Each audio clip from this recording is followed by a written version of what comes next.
सबसे पहले कहानी की स्टार्टिंग में 4 से 5 लोग एक लाइब्रेरी में एक बेंच पर बैठे होते हैं, जहां प्रोफेसर आते हैं जो सबसे पहले क्वेश्चन रकेल से पूछते हैं, तुमने क्या लिखा है। वह मना करती है कि मैंने कुछ नहीं लिखा है, लेकिन साथ में बैठा लड़का बोलता है इसने लिखा है। और वहां पर एक लड़की भी होती है जो नीचे गिरा हुआ पेपर उठाती है और पढ़ने लगती है। रकेल उससे छीन लेती है और वहां से चली जाती है।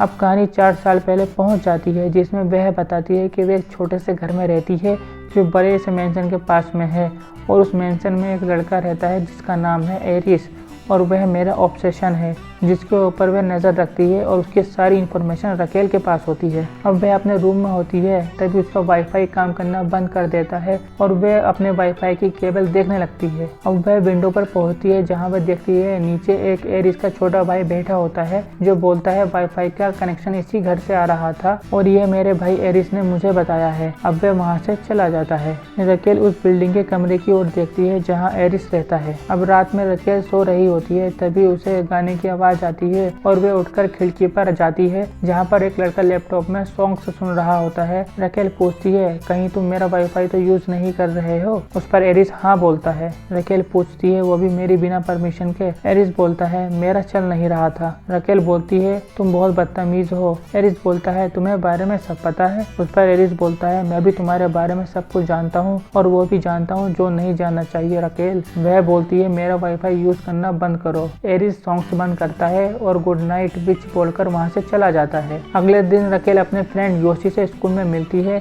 और स्कूल कंप्लीट होने के बाद अब रकेल एरिस को देखने के लिए उसके कॉलेज जाती है जहां पर वह अपनी ट्रेनिंग कर रहा होता है और उसका फुटबॉल मैच चल रहा होता है। और जैसे ही वहां पर बारिश होने लगती है अब रकेल एरिस का पीछा करने लगती है और उसका पीछे करते करते वह जंगल में पहुंच जाती है और नाली में गिर जाती है। अब वह वहां से बाहर आती है तभी उसके पीछे एरिस आ जाता है और उससे पूछता है तुम मेरा पीछा क्यों कर रही हो। रकेल मना करती है लेकिन एरिस बोलता है मुझे पता नहीं कि तुम मुझे लाइक करती हो, और उसके हाथ पर उसका वाईफाई का पासवर्ड लिखने लगता है। उसके हाथ पर वह लिखता है और वह कहता है इसका मतलब द ग्रीक गॉड एरिस है। रकेल बोलती है तुम्हें ऐसा क्यों लगता है कि लोग तुम्हारे पीछे पागल हैं। एरिस बोलता है लोगों को तो नहीं पता पर तुम तो हो। वह बोलता है पासवर्ड के लिए मुझे तुम्हारा कंप्यूटर हैक करना पड़ा था और उसमें मुझे बहुत कुछ मिला कि उसमें मेरे फोटोज मैसेजेस और मेरे लिए बहुत सारी जानकारी लिखी हुई थी और बहुत कुछ। अब रकेल बोलती है दूसरों का कंप्यूटर हैक करना इलीगल काम है। एरिस बोलता है उसमें अगर मेरे बारे में लिखा हो तब भी। वह उससे पूछता है तुम मेरे बारे में क्या लिखती हो। उस पर रकेल बोलती है I really like you Aris. Aris बोलता है मुझे लगा था तुम बहुत ज्यादा इंट्रोवर्ट टाइप हो और शांत हो। रकेल बोलती है तुमने अभी देखा ही क्या है। फिर बोलती है तुमने मुझसे ज्यादा इंटरेस्टिंग लड़की देखी नहीं होगी। एरिस बोलता है तुम मुझसे क्या चाहती हो। रकेल बोलती है कि तुम मुझसे प्यार करो। वह बोलता है तुम मेरे टाइप की नहीं हो। अब रकेल घर जाने लगती है और वह कहती है मुझे डर लग रहा है, घर तक ड्रॉप कर दोगे। एरिस बोलता है मुझे क्या मिलेगा।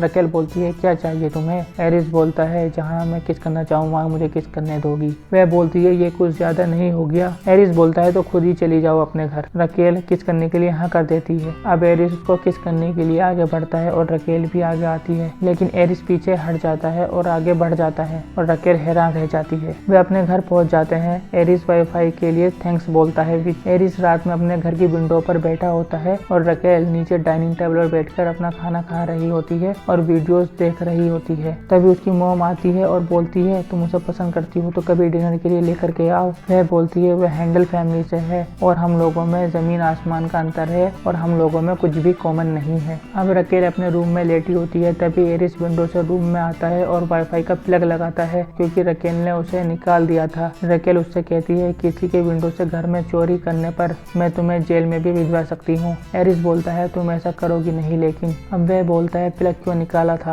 रकेल बोलती है वाईफाई के पैसे तुम नहीं देते ना। और वहाँ पर रखी एक बुक को एरिस देखने लगता है। पूछता है तुम क्या पढ़ रही हो और वह बोलती है लड़कियां अपने क्रश को अंदर नहीं करवाती हैं, वैसे भी तुम मुझे स्टॉक करती हो। अब रकेल बोलती है किसी की विंडो में घर में घुसने पर स्टॉक ही होता है। अब वह चेयर पर बैठ जाती है और एरिस भी नीचे बैठ जाता है। वह बोलती है तुम क्या कर रहे हो। एरिस बोलता है रिलैक्स रहो और वह उसे टच करने लगता होता है। वह उसे किस करता है। अब वह उसे पूछता है मजा आ रहा है। रकेल अपनी आंखें बंद कर लेती है, लेकिन एरिस वहाँ से जाने लगता है। वह उससे पूछती है कहाँ जा रहे हो। वह बोलता है अपने रूम की सफाई कर लिया करो विच। रकेल बोलती है मुझे विच मत बोला करो। उस पर एरिस बोलता है अपने बाल ठीक से बनाया करो, मैं नहीं बोला करूंगा, और वह वहाँ से चला जाता है। अब योशी कहीं फूड डिलीवर करने पहुँचता है और वहाँ से उसकी चाबियां चुरा लेता है। अब योशी रकेल से मिलता है जहाँ वह काम करती है। तभी एरिस वहाँ आ जाता है और पार्टी के लिए इनवाइट करता है और बोलता है किसी को भी अपने साथ लेकर के आ सकती हो और वाईफाई का कर्ज उतर जाएगा। अब रकेल उसकी फ्रेंड पार्टी में पहुँच जाती है जहाँ एरिस को वह किसी प्राइवेट जगह जाते हुए देखती है। रकेल भी वहाँ आ जाती है और उस क्लब के बैकग्राउंड में आ जाती है जहाँ एरिस भी होता है। वह बोलती है तुम मुझसे छुप क्यों रहे हो। एरिस बोलता है मैं तुमसे छुपूंगा क्यों, मुझे तुमसे डर थोड़ी लगता है। तो इस पर रकेल बोलती है कि मुझसे डरना भी चाहिए। अब रकेल उसके ऊपर बैठ जाती है और बहुत देर किस करती है, लेकिन अब रकेल क्लब में वापस आ जाती है जहाँ उसका छोटा भाई बैठा होता है और उसके लिए एक वोडका ऑर्डर करती है। अब उसका भाई नशे में होता है और उसको लेकर रकेल और डेनियल घर आ रहे होते हैं, लेकिन वह नशे में रकेल का फोन नीचे फेंक देता है। रकेल उसको लेकर अपने घर आ जाती है। तभी एरिस भी वहाँ आ जाता है और बहस करने लगते हैं और बोलता है अभी हम घर नहीं जा सकते जब तक डैड ऑफिस नहीं चले जाते। एरिस भी वहीं सोने लगता है। अब तीनों एक साथ बेड पर ही लेट जाते हैं। अब एरिस उसको पीछे से खुश कर देता है। अगले दिन रकेल अपनी फ्रेंड से उस रात के बारे में बता रही होती है। अब रकेल अपने घर आती है जहाँ उसको एक पैकेट में उसके लिए एक गिफ्ट मिलता है जिसमें फोन होता है। अब रकेल एरिस का फोन वापस करने उसे घर पहुँचती है जहाँ क्लोडी उसे मिलती है और उसे एरिस के पास ले जाती है जहाँ एरिस किसी लड़की से बात कर रहा होता है। एरिस बोलता है गिफ्ट वापस नहीं करते, रखने में प्रॉब्लम क्या है। रकेल बोलती है तुम मुझ पर लाइन मार रहे हो। एरिस बोलता है तुम बाकी लड़कियों से काफी ज्यादा जिद्दी हो और विच भी हो,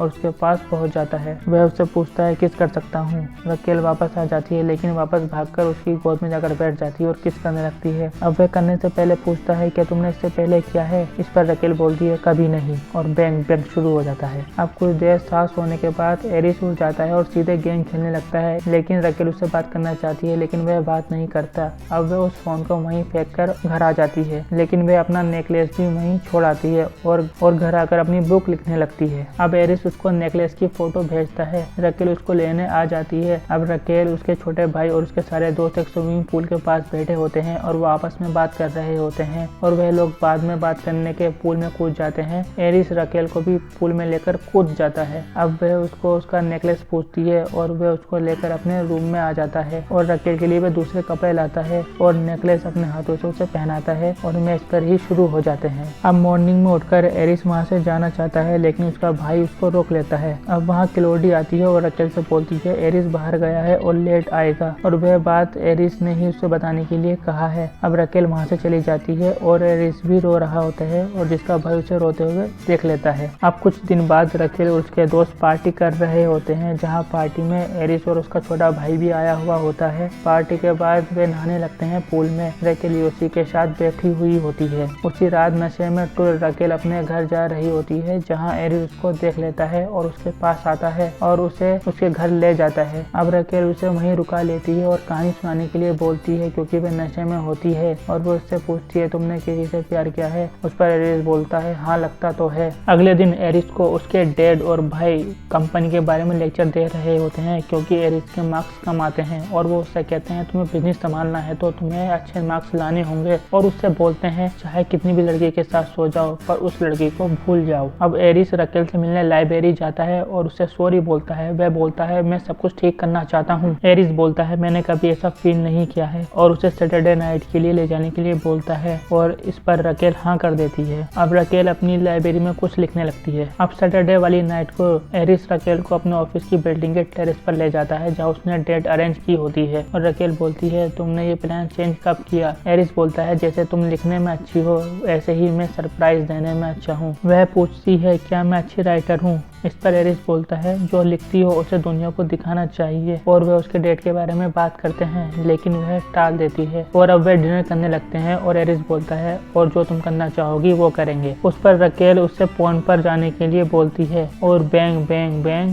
नई नई जगहों पर जाकर लव स्टोरी स्टार्ट हो जाती है। अब कुछ दिन बाद एरिस और उसकी फैमिली सब लोग डिनर कर रहे होते हैं तभी उसका भाई उसकी टेरेस वाली वीडियो पूरी फैमिली को दिखा देता है और एरिस वहाँ से गुस्से में होकर वहाँ से चला जाता है। अब एरिस रकेल के पास जाता है जहाँ पर वह जॉब करती है और वहीं पर जॉब करना स्टार्ट कर देता है। यह बात उसके बड़े भाई को भी पता चल जाती है। अब कुछ दिन बाद एरिस रकेल को पार्टी में लेकर जाता है जो उसके ऑफिस में ही होती है और सब लोगों से मिलवाता है। रकेल की मॉम वहाँ पर वेटर का काम कर रही होती है। यह देख वह वहाँ से जाने की कोशिश करती है लेकिन वह गिर जाती है और जाने लगती है। एरिस उसका पीछा करता है। वह उसको थप्पड़ मार देती है और बोलती है तुमने उनको बताया नहीं था कि मैं उनसे मिलने वाली हूँ, और वह वहाँ से चली जाती है। रकेल अपने घर आ जाती है और रोने लगती है। अब कुछ दिन बाद जहाँ पर वह काम कर रहे होते हैं एक दूसरे से सॉरी बोलते हैं। एरिस उसको पिरोन पर आने के लिए बोलता है लेकिन रकेल मना कर देती है। एरिस जॉब छोड़ देता है। रकेल अपने रूम में बैठी हुई रो रही होती है। तभी उसकी मॉम वहाँ आती है और उससे बताती है तुम्हारे डैड ने अपनी बुक पब्लिश ही नहीं की थी क्योंकि उन्हें खुद पर यकीन नहीं था, लेकिन तुम ऐसा मत करना बेटी, और वे उसके गले मिलती हैं। अब रकेल एरिस के घर जाती है और जो कुछ उसने एरिस को कहा था उसके लिए वो उससे सॉरी बोलती है, लेकिन उसका भाई उसको वहाँ से बाहर कर देता है। अब पिरोम वाली रात एरिस उससे मिलने जाता है लेकिन रकेल का फ्रेंड योशी उसे